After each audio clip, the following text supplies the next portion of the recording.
Alright you guys, Mother's Day is almost coming for that. Well, I'm going to decide what I'm going to choose for. This is I'm going to make for a peach coffee cake. Now the first thing, I already preheat the oven for 350 degrees Fahrenheit. Make sure the oven will be nice and hot.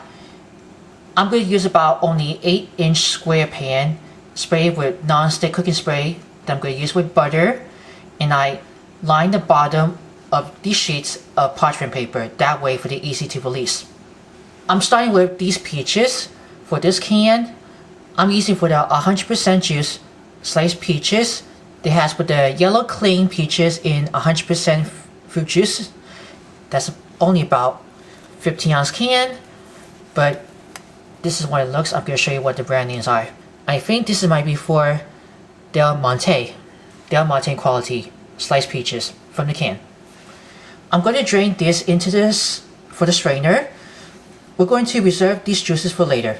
Put these peaches onto the strainer so to get all the reserved juices out.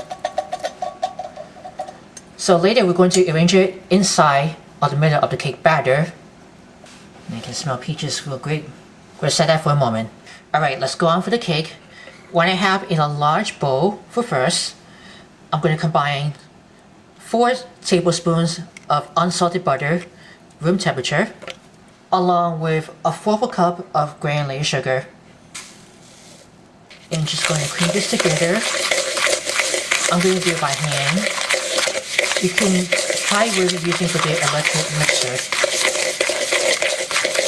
I'm going to go ahead and add 1 large egg, have that only at room temperature also. And the yolks that I can see already break over there. Keep going.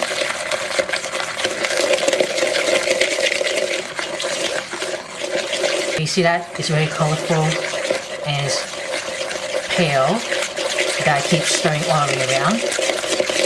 I'm going to add a 1/2 teaspoon of pure vanilla extract.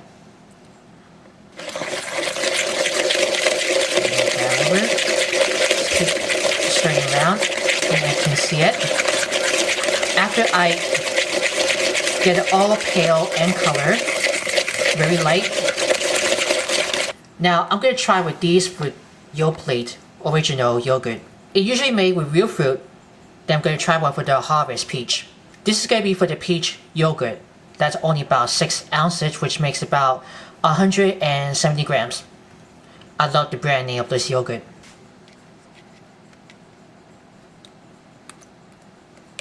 So that's 6 ounces of peach yogurt that I'm using for the Yoplait Harvest Peach. And I can smell those yogurt. It's gonna be great.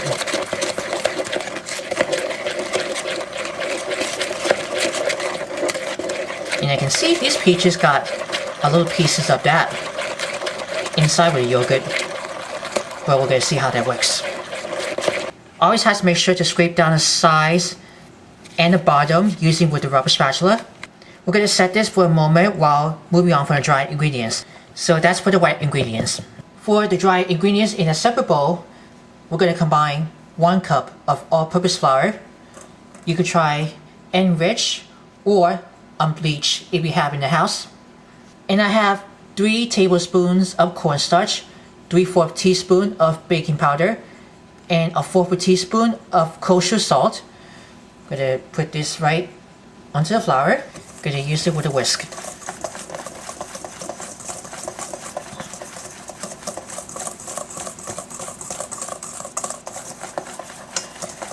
Now we're going to add the dry to the wet. And you're going to stir it all together. Always have to make sure to scrape down the sides. Once more, using with the rubber spatula. You put it right into it. Alright, let's go around back of the wooden spoon and see how bad it looks. Alright, this might be almost getting very thin batter. We're going to scoop half of the batter into the prepared pan. Then we're going to arrange it with the sliced peaches. Has been drained. Like I'm saying, we're going to save these reserved juices. So the easy way to use it with the ice cream scooper to scoop this thin batter right into the prepared pan. So let's put these half of the batter. You can use the butter knife to spread it over.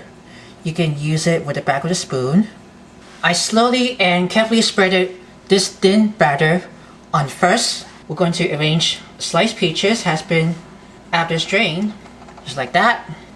Arrange it whatever you want for it. You could cut those sliced peaches into just a little bit of small pieces. It doesn't really matter. Right, this peaches has been arranged there. We're going to cover the rest of the thin batter over the peaches has been after being arranged. So the ice cream scooper can scoop easily to get this thin batter going into the prepared pan. You use it with a rubber spatula to get this all out of the ice cream scooper. Now you want to carefully and slowly keep spreading more of the remaining batter to cover all the sliced peaches after it's been arranged. Don't go too fast, alright? Just slow it down. Right, I just slowly and carefully cover those batter right underneath the peaches. I carefully use it with a butter knife. Then I'm going to prepare for the streusel toppings, going to sprinkle right over the top. Now for streusel toppings, I got the same for the dry ingredients in a third bowl.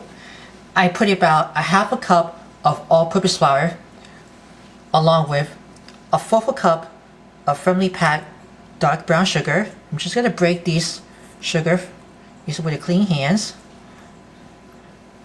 After it's just firmly packed, and I'm going to put 2 teaspoons of ground cinnamon. This is going to be nice cinnamon flavor. Just going to break it down. So brown sugar can, after it's been packed, when it holds the shape. And now we're going to cut these with the remaining 4 tablespoons of unsalted butter. I like to use my clean hands, so I wash my hands real thoroughly. I'm just going to get rubbing all the butter into the flour, sugar, and cinnamon. Let's get nice coarsely resembles breadcrumbs. Right, all rub it over it, resembles breadcrumbs. And we're going to sprinkle right on top after it has been layered on top of that for this layer. Okay, use it with a spoon.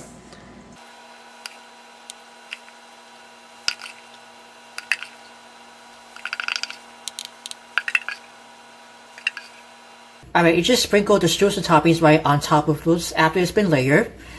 Now what we're going to do, when the oven is preheated at 350 degrees, we're going to pop this in the oven. We're going to bake this for about at 30, 35 or 40 minutes. I'm going to see how it looks like. I'm going to come back and I'll show you what it looks. Alright, after it's been 30 minutes, I took it out of the oven, covered with aluminum foil that I just decided with. It doesn't get burnt right on top. And I return it back in the oven for 10 more minutes. The total will be 40 minutes. After it's been total for 40 minutes that I took it out, put it on the rye rack, remove the foil, and then I let it cool for 1 hour. And when you can feel that it's almost going to be still warm. And once after cooling for 1 hour, I'm going to prepare for this powdered sugar glaze. Alright, once the cake has been cooled for 1 hour on the rack afterward, I decided I can make these for the powdered sugar glaze, or in this case, I can use it with the confectioner glaze. I put a half a cup of confectioner sugar with reserve with the peach juices, that's only about for 2 tablespoons. And I stir it around into a medium bowl until you get a nice shiny glossy glaze. And once that you stir all the way around, you're going to drizzle right over onto the warm cake. You can pour a whole tire of this glaze if you can, it doesn't really matter. It's going to be nice and beautifully look. It just gives you something, a good presentation. All done with that, I just finished the rest of the glaze that I drizzled right on top of those warm cake. Has been after cooling for that. And here you go. You have it finished for my mom's favorite for my Mother's Day for a special food, or actually for their special dessert for these treats. Peach coffee cake. And I hope you're sure my mom's gonna have that I've done for making for it. If you're interested for more recipes, write down in the comments below. Read all videos before sharing. Always subscribe my channel. Click the bell to see all notifications about the new videos and the latest video. And you have to give that a big thumbs up.